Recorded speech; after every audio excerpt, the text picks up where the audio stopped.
జై శ్రీమన్నారాయణ.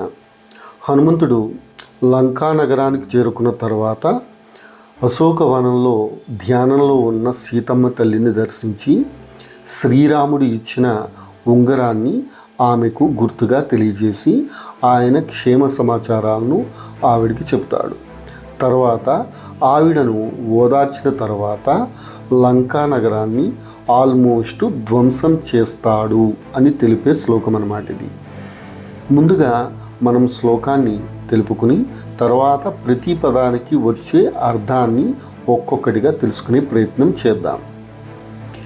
నివేదయిత్వా అభిజ్ఞానం ప్రవృత్తించ నివేద్యచ సమాశ్వాస్యచ వైదేహీం మర్దయామాస తోరణం.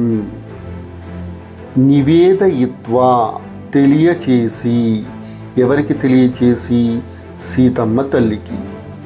అభిజ్ఞానం శ్రీరాముడు ఇచ్చిన ఉంగరాన్ని, ప్రవృత్తిం వార్త లేదా సమాచారం, చ మరియు, నివేద్య చెప్పి, సమాశ్వాస్య ఓదార్చి లేదా ధైర్యం చెప్పి, చ మరియు, వైదేహీం సీతమ్మ తల్లిని, మర్దయామాస నాశనం చేశాడు.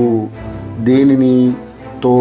తోరణం అంటే లంకా నగరానికి సంబంధించిన ఆల్మోస్ట్ సరౌండింగ్ ఏరియాస్ అన్నమాట. ఇట్లా ఈ శ్లోకం, దాని తాత్పర్యం, దాని భావం వస్తాయి. నెక్స్ట్ హనుమంతుడు ఏం చేశాడు అనేది ఆ తర్వాత శ్లోకంలో మనం తెలుసుకునే ప్రయత్నం చేద్దాం. జై శ్రీమన్నారాయణ.